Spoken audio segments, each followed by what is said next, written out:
بسم اللہ الرحمن الرحیم۔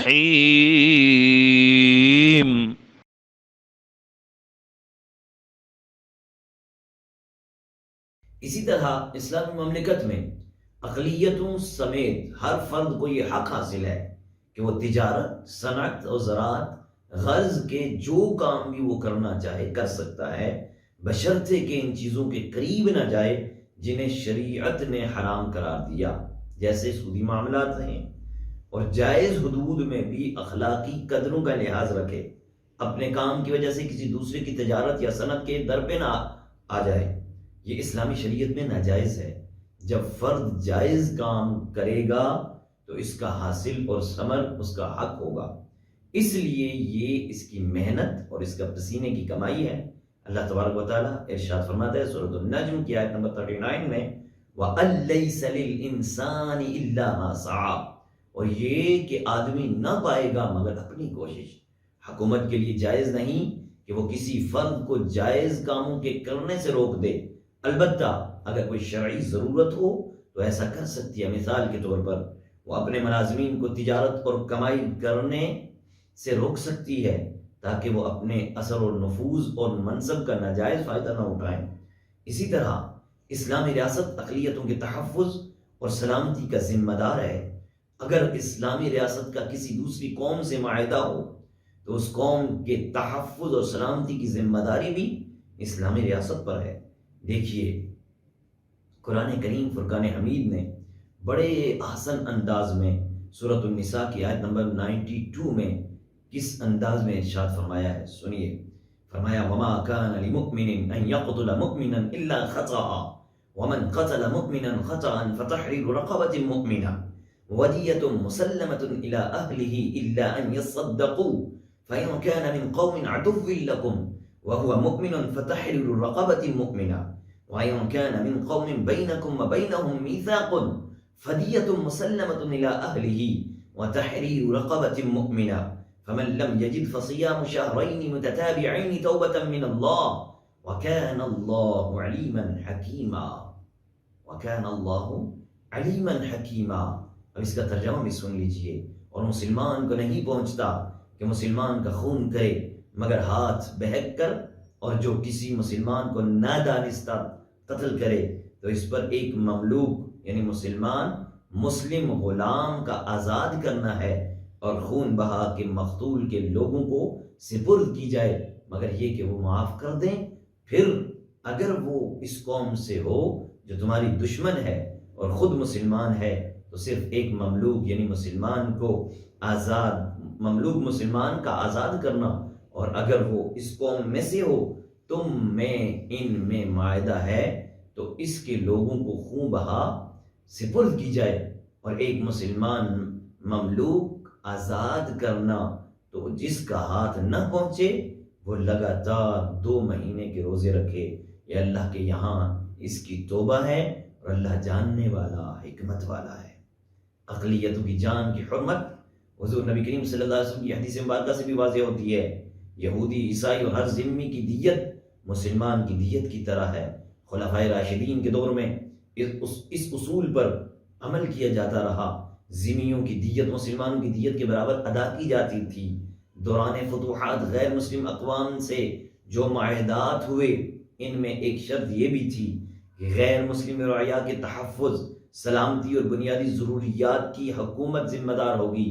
چنانچہ ہیرا کے باشندوں کو جو پروانہ امان دیا گیا تھا اس کا ایک حصہ یہ ہے کہ جو غیر مسلم بوڑھا ہو جائے، وہ کام نہ کر سکے، یا کوئی ناگہانی آفت سے ناکارات بنا دے، یا پہلے ہی دولت مند ہو بعد میں کسی حادثے کی وجہ سے غریب ہو جائے، تو ایسے آفت رسیدہ لوگوں سے نہ صرف یہ کہ حکومت کوئی ٹیکس وصول نہیں کرے گی، بلکہ ان کو اور ان کے اہل و عیال کو سرکاری خزانے سے گزار الاناؤنس جو ہوتا ہے وہ بھی انہیں مہیا کیا جائے گا۔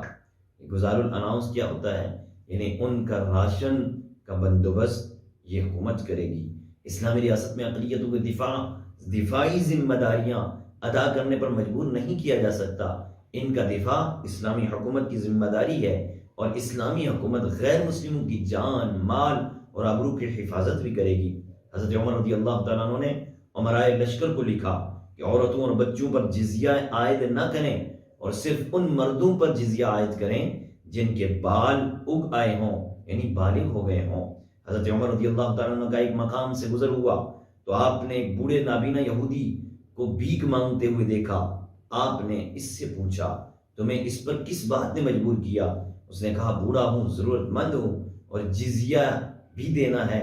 حضرت عمر رضی اللہ تعالیٰ عنہ نے اس کا ہاتھ پکڑا اور گھر لائے، اور اسے اپنے گھر سے کچھ دیا، پھر اسے بیت المال کے خازن کے پاس بھیجا اور حکم دیا کہ اس کا اور اس جیسے اور لوگوں کا خیال رکھو اور ان سے جزیہ لینا موقوف کر دو، کیونکہ یہ کوئی انصاف کی بات نہیں کہ ہم نے ان کی جوانی میں ان سے جزیہ وصول کیا اور اب بڑھاپے میں بھی انہیں اس طرح رسوا کریں۔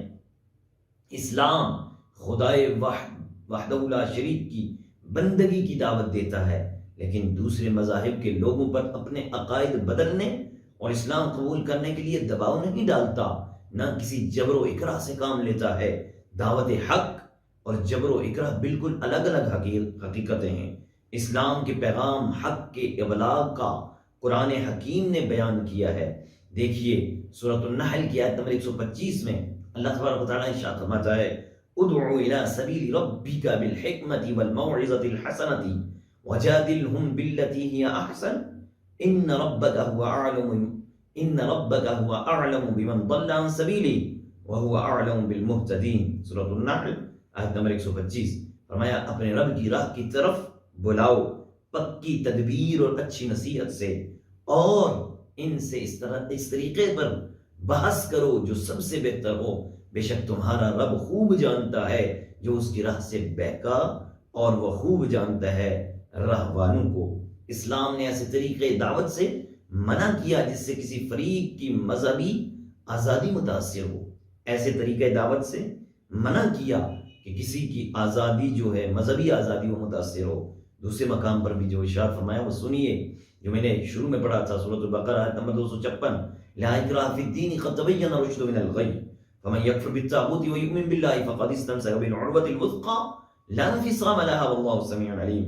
اسی طرح آگے شریعت کی یہ حکمت عملی ہے کہ غیر مسلموں کو ان کے مذہب، ان کے مسلک پر برقرار رہنے کی پوری آزادی ہوگی۔ اسلامی مملکت ان کے عقیدے، ان کی عبادت سے تعارض نہ کرے گی۔ اہل نجران کو حضور نبی کریم صلی اللہ علیہ وسلم نے جو خط لکھا تھا اس میں یہ جملہ بھی موجود تھا، نجران اور ان کے حلیفوں کو اللہ اور اس کے رسول صلی اللہ علیہ وسلم کی پناہ حاصل ہے، ان کی جانیں، ان کی شریعت، زمین، اموال، حاضر و غیب اشخاص، ان کی عبادت گاہوں، ان کے گرجا گھروں کی حفاظت کی جائے گی۔ کسی پادری کو اس کی مذہبی مرتبے، کسی راہب کو اس کی رہبانیت اور کسی صاحب منصب کو اس کے منصب سے ہٹایا نہیں جائے گا، اور ان کے زیر مملکت ہر چیز کی حفاظت کی جائے گی۔ الطبقات الکبریٰ جلد اول صفحہ نمبر 228 میں یہ حدیث مبارکہ موجود ہے۔ میرے آقا صلی اللہ علیہ وسلم خود فرما رہے ہیں، ان کو جو خط لکھا، جو لیٹر لکھا، اس میں یہ خود فرمایا ہے کہ ان کو ہر طرح کا تحفظ حاصل ہے۔ اس سے بڑی اور کون سی مثال میں پیش کروں؟ ذرا سنیے، اگر اقلیتوں نے اسلامی ریاست سے کوئی معاہدہ کیا ہوا ہو تو اسلامی ریاست اسے ہر حال میں پورا کرنے کی پابند ہے۔ عقد یعنی ذمہ مسلمانوں کی جانب ابدی لزوم رکھتا ہے، یعنی وہ میثاق کرنے کے بعد پھر توڑ دینے کی مختار نہیں ہے، لیکن دوسری جانب ذمیوں کو اختیار ہے جب تک چاہیں اس پر قائم رہیں اور جب چاہیں توڑ دیں۔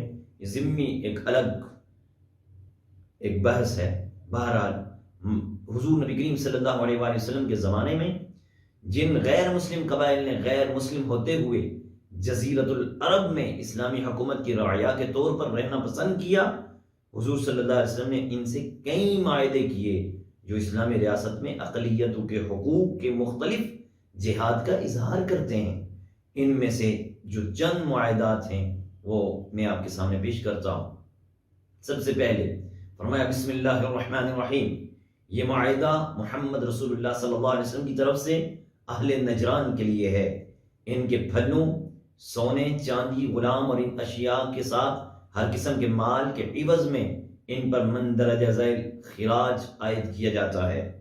نمبر 1، 2000 یمنی حلے یعنی 2 قسطوں میں، ماہ رجب میں 1000، ماہ سفر میں 1000۔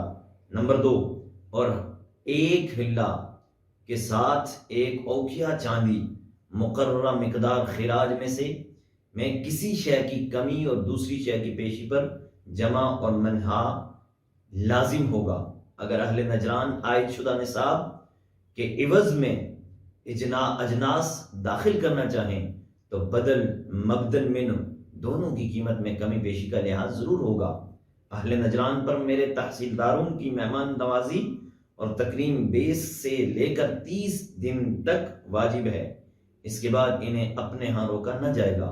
ہماری طرف سے یمن اور معرہ پر حملے کے وقت انہیں ہم کو 30 گھوڑے، 30 زیریں عاریتاً دینا ہوں گی، جن کے اطلاق پر ان کی قیمت اور شکست اور ریخت کے ہمارے تحصیلدار ذمہ دار ہوں گے۔ اہل نجران کے ساتھ ان کے ہمسایوں حلیفوں کے لیے بھی محمد رسول اللہ صلی اللہ علیہ وسلم اپنی طرف سے مندرجہ ذیل اشیاء میں تلافی کے ذمہ دار ہیں۔ نمبر 1، وطن اور وطن کے باہر ہر 2 جگہوں میں ان کے اموال نفوس کے اطلاف پر۔